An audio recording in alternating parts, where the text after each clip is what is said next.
Tes 1 2. Tes 1 2. Oke. Tes 1 2.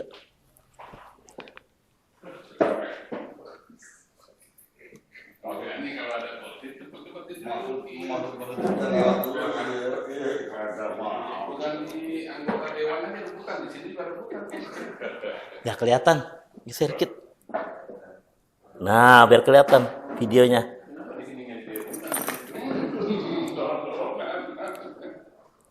Untuk ngopi apa? Swalayan aja Pak ya? Ambil sendiri Pak ya? Selfie saja. Baik, kita mulai Pak ya. Bismillahirrahmanirrahim. Assalamualaikum warahmatullahi wabarakatuh. Alhamdulillahirabbil alamin. Allahumma sholli ala sayyidina Muhammadin wa ala alihi washabihi ajmain. Amma ba'du. Rabbi shrah li sadri wa yassir li amri wa hlul 'uqdatam min lisani yafqahu qawli. Amma ba'du. Baik, terima kasih Bapak-bapak atas kehadirannya. Ya. Mungkin sebelum kita mulai, seperti biasa kita awali dengan membaca basmalah bersama ya. Bismillahirrahmanirrahim. Baik, mungkin ada Pak RT yang baru kenal kali ini sama saya. Ya, saya kebetulan tinggal di sini nih sejak 2004 ya. Pas anak saya masih kecil ya, umur 1 tahun masih kecil, kurang dari 1 tahun. Kemudian anak kedua lahir, ketiga lahir, keempat lahir di sini. Kemudian setelah 2 tahun pindah, jadi pengurus RT. Padahal KTP-nya masih KTP Jakarta. Maka sejak itu saya rubahlah KTP saya menjadi KTP Bogor. Semua dipindahin. Ya alhamdulillah betah Pak ya di sini Pak ya. Karena memang waktu itu hawanya masih dingin, air masih benar seger, udaranya masih dingin. Dan kalau naik kereta dulu itu pasti ngelewatin, kalau jalan kaki lewatin apa tuh? Ya jembatan gantung ya. Ya penuh ini juga apa? Ibaratnya kalau pramuka tuh apa Pak? Jurik malam nih. Penuh tantangan lah ya. Nah, itu sejarahnya. Baik, langsung saja Pak ya. Jadi ada undangan ya. Ya mungkin dibilang mendadak, bisa jadi mendadak gitu kan. Tapi bisa juga sih enggak gitu kan, karena emang sebenarnya kegiatan evaluasi ini tiap semesteran. Setiap semesteran itu rutin dilakukan ya. Jadi setiap 6 bulan kita ada evaluasi ya. Tapi ini khusus nih nanti ya. Nah, evaluasi yang kita lakukan 6 bulan yang lalu udah di masjid ya. Dan ternyata alhamdulillah yang datang kurang lebih 1.000 orang gitu kan. Tapi yang nggak kelihatan lebih banyak gitu ya. Artinya malaikatnya udah kumpul di masjid ya. Yang manusianya malah kurang ya. Nah kemudian nah ini udah semester kedua ya. Di awal tahun 2025 ini. Semester kedua maksudnya 2024 Pak ya. Nah kita akan laporan lagi, evaluasi lagi ya. Khusus hanya untuk kegiatan yatim duafa ya. Biasanya tidak hanya ini ya, semua kegiatan masjid kita akan laporkan. Namun karena ini khusus ya, khas dikarenakan ya apa? Ya perhatian dari jamaah ya, terutama perhatian dari jamaah terkait dengan keuangan masjid. Nah, itu. Alhamdulillah ya. Kalau ada yang bertanya berarti memperhatikan kan gitu ya. Kalau ada yang mempertanyakan berarti memperhatikan. Kalau dikasih informasi terus ketiban terus informasinya gitu, bahkan nggak ada yang mau komen, berarti kurang perhatian gitu kan. Ya. Nah, alhamdulillah saya diperhatiin. Ya. Memang butuh caper juga ya. Butuh cari perhatian. Karena apa? Supaya langkah-langkah yang kita jalankan ini masih lurus apa enggak gitu. Maksudnya masih terarah apa enggak? Kalau enggak, ada yang tahu nih, buru-buru kasih tahu. Ayo Pak, itu udah melenceng dikit, balik lagi lurusin. Nah, karena enak gitu. Tapi kalau nggak ada yang komen atau nggak ada yang informasi, ya, besar. Maka melenceng jauh, dicuekin aja. Nah, itu yang repot ya. Baik. Sambil disambi. Ya. Waalaikumsalam. Kurang kursinya. Aduh, tidak. Terima kasih Pak Haji. Ya. Ya, betul, betul. Jadi terkait dengan rapat evaluasi program santunan yatim ini, ya tersendiri ya, tidak digabung dengan rapat nanti bareng-bareng DKM ya, karena memang perhatian jamaah sudah terfokus ke keuangan, ya, ke keuangan. Alhamdulillah terakhir ini kita masih minus berapa Pak? Terakhir Jumat Pak? 13-an ya, 13-an. Ya.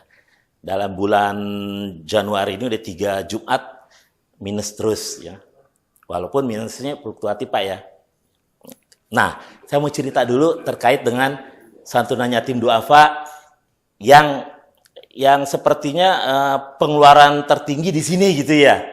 Sepertinya gitu ya. Baik. Ya, saya awali dari mukadimah ya. Jadi prinsipnya masjid itu selain tempat ibadah mahdhah, ibadah ritual kita Pak ya. Ya. Tapi juga tempat buat meningkatkan pengetahuan agama. Ada kajian-kajian Pak ya.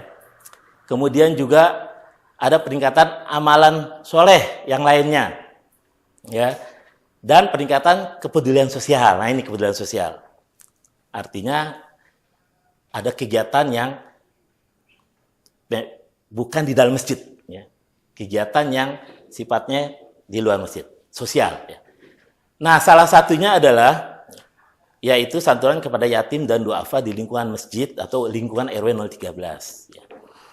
Nah, niatnya, tujuannya adalah untuk meningkatkan ketakwaan kepada Allah Subhanahu Wa Taala dan mencari ridhonya. Nah, ini niatnya Pak ya. Jangan niat yang macam-macam, ya. Tapi niatnya adalah untuk mencari ridhonya. Kemudian apa yang mau kita sampaikan, mau saya sampaikan ya. Ada latar belakang, ada kriteria, dana penerima, dana santunan, bentuk santunan, evaluasi, dan kesimpulan. Nah, lanjut. Latar belakang. Kalau bicara latar belakang berarti sejarahnya seperti apa nih? Kok muncul program santunan duafa, yatim dan duafa? Ya. Dulu-dulunya apakah sudah ada apa belum? Nah, kita lihat sejarahnya. Jadi Pak, awal santunan yatim duafa itu dilakukan rutin Pak. Ternyata sudah ada ya. Kegiatan ini dilakukan oleh Majelis Taklim Ibu-Ibu yang diberikan di bulan Muharram dan bulan Ramadan. Jadi setahun 2 kali. Udah lama Pak ternyata. Nah waktu COVID aja ya, waktu COVID tuh stop. Setelah COVID sudah berkurang, maka dimulai lagi Pak. Nah barulah saya bisa diajak sama ibu-ibu Majelis Taklim, saya diundang ikut rapat. Ya, waktu itu saya ikut rapat. Saya tanya, ibu ini sejak kapan? Udah lama Pak. Wah alhamdulillah. Ya, ternyata masjid kita pun walaupun diwakili sama ibu-ibu ada kegiatan peduli sosial terhadap lingkungan. Ya tentunya karena saya masih baru, saya tanya, ibu-ibu ngomong-ngomong ini yang duafa sama yatim nih dari mana? Oh ada Pak dari lingkungan kita juga. Oh iya. Dan dari luar lingkungan kita juga. Boleh nggak saya tahu berapa total jumlahnya tuh? Oh boleh Pak. Akhirnya dapatlah saya datanya. Waalaikumsalam warahmatullahi wabarakatuh. Silakan Pak. Nah, setelah saya pelajari datanya, ternyata memang banyak Pak ya yang disantunin. Dan kebanyakan adalah orang luar. Ya. Ada yang sampai udah sekian tahun dia dapat santunan terus. Ya. Atas nama yayasan apa gitu kan. Nah, dan yatim ya. Nah, ini kan yatim kan namanya umurnya gede juga gitu kan. Apakah datanya nggak berubah gitu kan? Maksudnya, apa tiap tahun hanya segitu-segitu aja? Bisa nambah atau bisa kurang kan tentunya? Tentunya kan begitu. Ya ternyata, wah itu kita percaya aja deh sama yang bawa yatimnya gitu ya. Ya alhamdulillah, artinya mereka punya data buat disampaikan ininya. Masuk Pak, silakan Pak. Waalaikumsalam.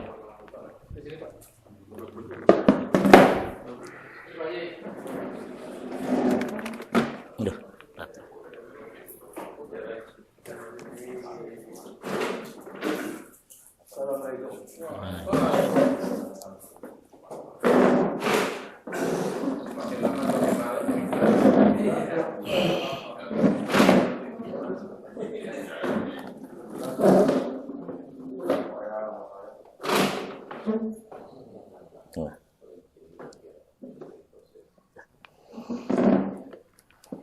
Kita lanjutin lagi Pak ya.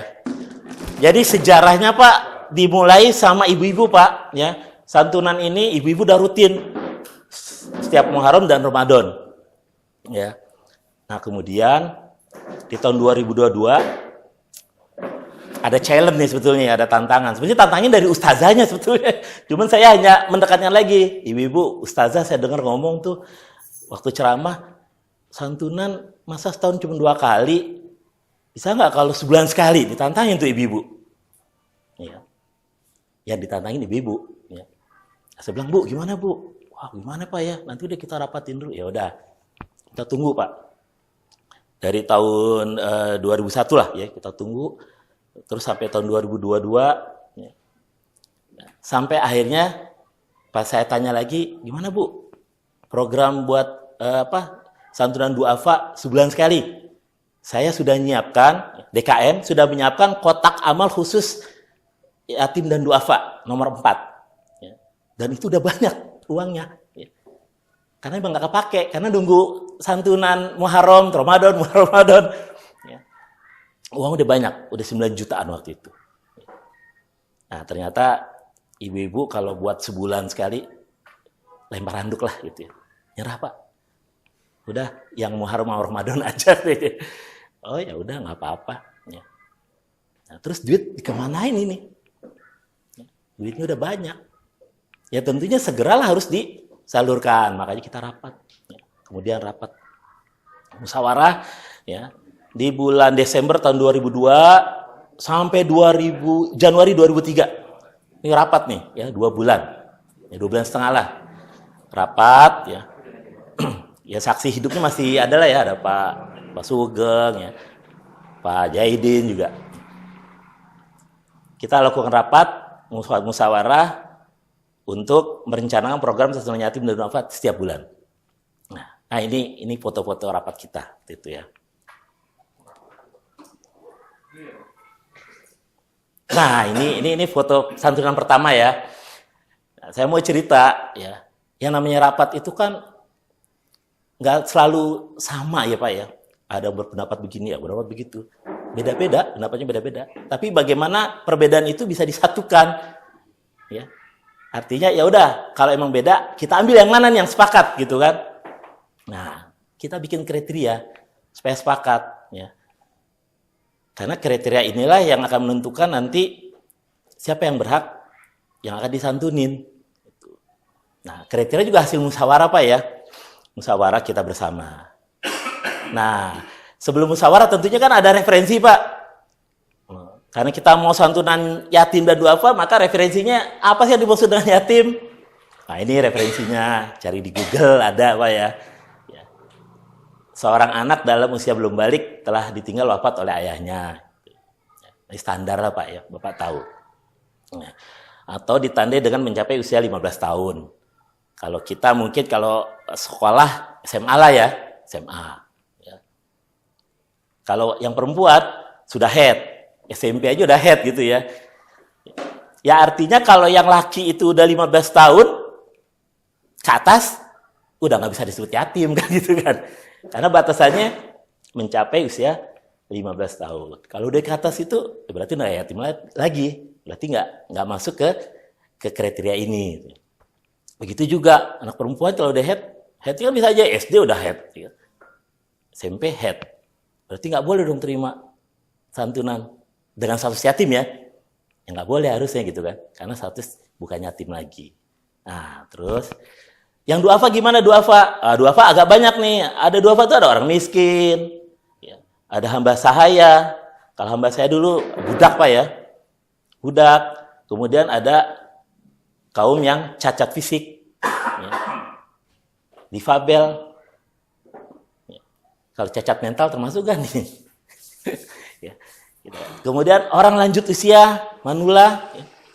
Apalagi janda miskin, janda kaya, nggak masuk Pak ya, tuh janda miskin. Ya. Orang dengan penyakit tertentu, nah ini penyakit tertentu akhirnya dia nggak bisa apa-apa, nggak bisa berusaha. Penyakit tertentu ya bisa aja kan, apa namanya, tell me, telat mikir, ya, atau gimana. Kemudian buruh atau pekerja kasar, dia bekerja, tapi penghasilannya tidak mencukupi. Rakyat kecil yang tertindas, wah rakyat kecil liliput nih, bagaimana ya, rakyat kecil. Kemudian korban bencana. Nah ini kriteria-kriteria yang ada di Google Pak ya. Nah, hasil musyawarah, nah makanya hasil musyawarah ini kita sampaikan kepada para ketua RT. RT 1 sampai RT 9 pada 15 Desember 2022. Ya, mungkin Pak RT yang sebelumnya ya tahu nih sejarahnya ini, ada surat ini gitu kan. Loh kenapa kok setelah bikin kriteria udah ini kok desain ke RT? Karena yang mau disantunin kan warganya gitu ya. Bukan jemaah masjid ini bukan, tapi warganya ya yang ada di lingkungan masjid. Di mana? Ya di RW 13. Dari RT 1 sampai RT 9. Siapa yang mengerti orang-orang yang duafa? Ya diharapkan ya RT-RT-nya lah. Makanya Pak RT-nya dikasih pegangan lah istilahnya untuk mencari mana anak yatim, mana para duafa. Nah ini kriteria udah disepakati. Apa nggak bisa dirubah? Ya bisa dirubah Pak. Ya. Kan bukan kitab suci ini kesepakatan ini. Ya. Tahun 2022. Mungkin tahun 2025 kita rubah Pak Rio gitu kan. Kriterianya, ayo rubah sama-sama. Ya. Karena ini hasil bareng-bareng. Bukan hasil sendiri. Maka ngerubahnya juga harus bareng-bareng juga gitu. Supaya apa? Ya bertanggung jawab lah kita sama-sama. Ya. Jangan nanti salah paham. Tahu tuh Pak Ketua DKM bikin kriteria, bikin rame warga saya aja. Disangkain ketuanya yang bikin, padahal bukan. Ini rame-rame ya. Bikin kriteria rame-rame. Ya. Perlu dibacain gak nih? Ya. Nah, bacain ya. Yang anak yatim atau piatu, beragama Islam maupun non-Islam. Jadi ada anak yatim tapi bapaknya Kristen atau bapaknya Hindu atau ateis lah gitu kan. Boleh nggak? Ya kalau melihat kriteria ini, boleh. Yang kesepakatan ya. Boleh. Terus belum akil balik. Ya. Untuk anak laki maksimal berumur 15 tahun. Jadi kalau udah 16, bukan yatim namanya. Terus ya tadi, wanita berumur maksimal 12 tahun. Kita anggap karena 10 tahun, 11 tahun udah ada gitu kan. Maka 12 tahun ke atas udah bukan yatim. Yang buat perempuan. Nah, ini kesepakatan kita bersama ya. Jangan dibantah dulu gitu kan. Ini fikih aja ya. Kemudian para duafa. Duafanya siapa nih kriterianya? Beragama Islam maupun non-Islam. Berarti yang bukan muslim pun boleh dapat dong santunan. Boleh kalau kriteria ini. Ya. Kemudian anak yang sudah tidak mempunyai orang tua, ya, ayah atau ibu sudah wafat, yang berumur di atas 15 tahun. Ya, untuk laki-laki dan di atas 12 tahun untuk wanita. Artinya gini, dia udah bukan yatim. Tapi kagak ada orang tuanya. Kasar gitu kan. Nggak ada ngurus orang tuanya. Ya. Mungkin sekolahnya juga diurusin sama orang lain. Kalau gimana ya. Orang tuanya udah meninggal. Tapi dia bukan yatim. Ya. Tapi dia anak yang masih berumur ya 15 tahun. Ya, berumur di atas 15 tahun. Ya. Berarti masuknya ke duafa aja. Kalau ke yatim, nggak masuk kriterianya. Tapi masuk duafa, boleh. Nah, kemudian, dan masih bersekolah maksimal setingkat SMA, ya, SMK, aliyah, sederajat, serta tidak memiliki wali atau lembaga yang memberikan santunan atau memberikan biaya sekolah mereka. Kemudian yang C, keluarga. Jadi kita bisa memberikan santunan kepada duafa, ya, yang punya keluarga, ayah, ibu ada, anak ada, komplit lah punya keluarga, ada ayahnya, ada ibunya, ada anaknya, tapi nggak punya penghasilan nih. Bapak ibu, bapaknya kuli, ibunya kuli cuci, bapaknya serabutan, pemulung, apa gimana ya. Istilahnya penghasilannya tidak dapat memenuhi kebutuhan pokoknya. Buat makan, buat pakaian, buat nyekolahin, itu kebutuhan pokok lah. Buat kebutuhan pokok aja dia nggak sanggup. Buat sekolah anaknya aja, kalau ada duit baru sekolah, kalau nggak ada duit jangan sekolah anak. Mulung aja deh gitu kan. Tapi bukan yatim, maksudnya bapaknya ada, emaknya ada. Maka keluarga ini boleh dijadikan duafa. Keluarga ya ayah, ya anaknya, emaknya, bininya. Ya. Kemudian yang D, wanita ditinggal wafat suami. Ya. Ditinggal wafat, berarti tinggal meninggal ya, wafat. Kalau ditinggal kabur, beda kan ya. Belum tentu janda kan ditinggal kabur. Ya. Tapi kalau tinggal wafat, pasti janda. Wanita yang ditinggal wafat, ya. Kemudian tidak memiliki penghasilan, ya. Udah nggak punya laki, lakinya juga kerjanya ya dibayarnya sehari dibayar, nggak punya pensiunan lah gitu ya. Akhirnya dia nggak punya penghasilan atau nggak punya pekerjaan yang dapat memenuhi kebutuhan pokoknya seperti makan, berpakaian, menyekolahnya ya. Yang ini ya, tidak mempunyai uang pensiun atau uang pensiun dari almarhum suaminya tidak mencukupi. Kalaupun dia punya suami PNS lah, meninggal, ternyata golongannya golongan rendah, ya. Dapat pensiun, ya. Sebulan mungkin 1 juta atau 500.000. Salam. Nah, ini artinya tidak mencukupi kebutuhan pokoknya, ya. Atau anaknya yang sudah memiliki penghasilan dan merawatnya. Nah, jadi ada janda yang ditampung sama anaknya, ya. Atau ada anaknya yang punya pekerjaan, punya penghasilan, ya, dan merawatnya, namun penghasilannya juga belum cukup. Ya, ya buat dirinya dia aja kerjaan kadang-kadang tengah bulan udah ngutang lagi sama perusahaan. Tapi dia juga harus ngebiayain emaknya yang janda. Ya, nah ini kita masukin duafa juga. Ya, namun penghasilannya juga belum memenuhi kebutuhan pokok penghasilan. Nah, anaknya masih di bawah UMR lah setidak-tidaknya. Ya. Kemudian ini D ya, janda. Terus petugas security. Nah, udah petugas security, udah kriterianya yuk selama dia jadi security di kita maka dapat gitu aja ya. Kemudian petugas kebersihan Masjid Al-Amin. Nah, selama dia jadi petugas Masjid Al-Amin maka dia dapat santunan. Nah, inilah kriteria yang hasil musyawarah kita, dan ini kita pegang sampai hari ini sebelum ini dirubah ya. Nah, ini diharapkan ya, kalau kriteria ini mau dirubah, ayo silakan. Nah, kalau tidak, ya nggak apa-apa juga. Nah, sekarang masalahnya adalah ya, Pak RT-nya ini mendata ulang gitu kan, mendata ulang warganya.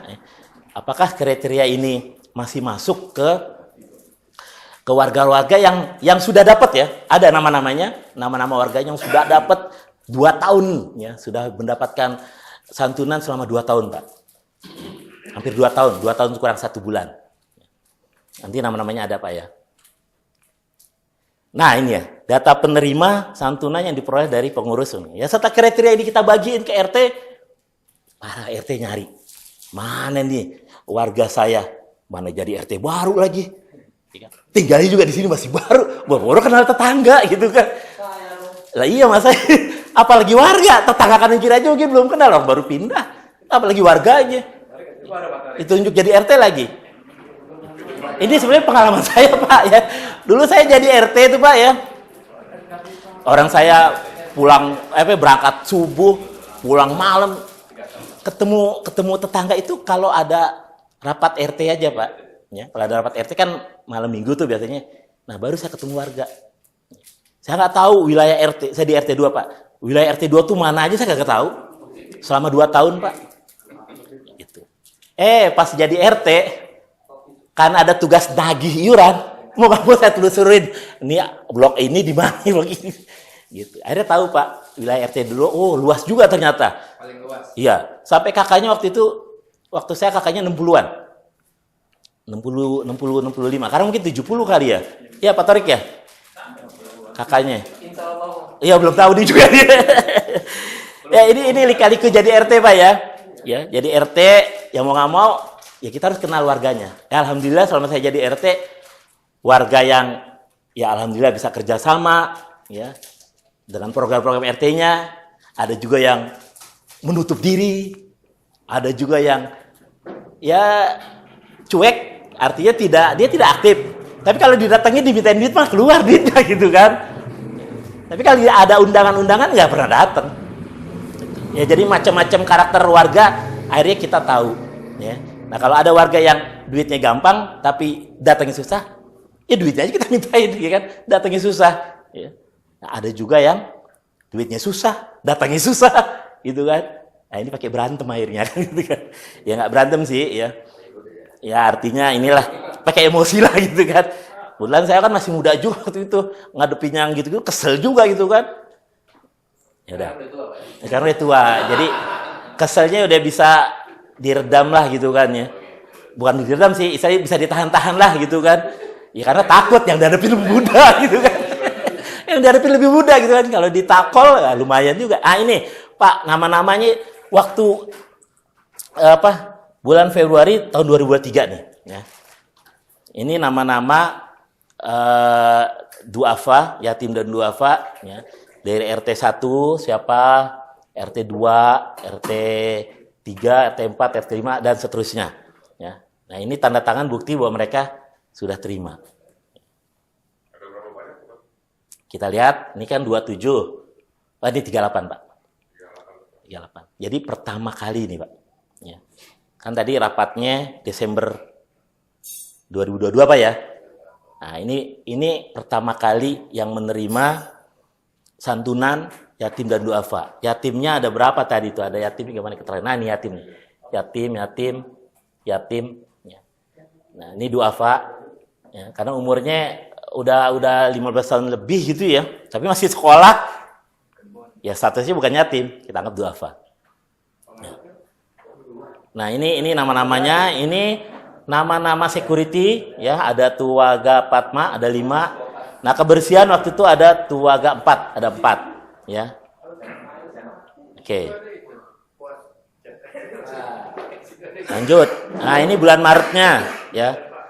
Bulan Maretnya bulan Maretnya tambah 47, Pak. Tadi 38, Pak. Ya, 38. Sekarang jadi 47. Kenapa? Karena yang duafa ini kan setelah dapat kan kita foto nih, kita share. Ya kan? Nah, yang merasa duafa, kok saya nggak diundang sih setelah dapat nih? Nanya kan? Akhirnya duafa itu ngomong, sesama duafa kan ngomong, lu sama RT lu didaftarin nggak? Ah, bukannya kita datang aja ke masjid? Nggak bisa datang ke masjid, kucuk-kucuk minta santunan. Prosedural. RT dulu kuncinya. Di RT. Ah, akhirnya salah satunya Pak Anton ngomong, Pak Ryu, ini saya agak bingung nih yang atuh nih warga saya, kenapa ya? Kalau saya masukin takut dia marah gitu kan. Tapi kalau nggak dimasukin, kesian. Nah, bingung dia kan. Waktu itu. Saya bilang, emang Bapak udah nanya belum? Orangnya mau nggak kalau dijadiin duafa? Belum. Ya tanya dulu, kalau dia mau, ya alhamdulillah, kalau nggak mau, jangan dimasukin. Karena Pak, syaratnya kalau udah didaftar, ya kan ada namanya Pak. Ya. Itu. Ada yang japri saya Pak. Pak Ryu, bisa nggak kalau nama duafanya jangan nama, tapi hamba Allah aja gitu. Karena dia pengen. Tapi kalau disebut nama, malu dia. Wah, saya bilang, berarti Bapak belum siap jadi duafa. Belum siap, walaupun kehidupannya duafa, tapi dia belum siap jadi duafa. Makanya ya udah Pak, jangan Pak. Karena pengen dia pakainya hamba Allah aja Pak Ryu. Gitu. Lah saya bingung tanggung jawabnya gimana gitu ya. Ya, terus ada lagi ya. Ada lagi. Saya tanya begini. Ya kalau RT 2 alhamdulillah saya kan kenal ya karena dulu pernah jadi RT. Bu, ibu kan janda nih, terus terang. Ibu saya daftarin, Bu. Ya. Oh, udah nggak usah pakai RT dah, saya aja daftarin. Oh, jangan Pak Ryu, jangan dulu. Kenapa? Saya sih mau. Cuma saya nanya anak saya dulu. Tuh, saya nanya. Ya udah saya tungguin. Akhirnya saya tunggu lagi. Maaf Pak Ryu, saya nggak boleh sama anak saya gitu kan. Padahal dia sih mau gitu kan. Anaknya ngelarang. Kenapa? Mama nggak usah, udah mama saya masih mampu kok. Jadi kriterianya masuk kan? Tapi anaknya ngelarang. Kenapa? Oh, anaknya lebih mampu gitu kan. Mungkin kalau santunan dua apa cuma berapa sih? 100.000, 200.000 Pak. Anaknya mungkin 10 juta kasih. Jadi nggak usah, udah kasih yang lain aja mama katanya. Ya, alhamdulillah. Ya.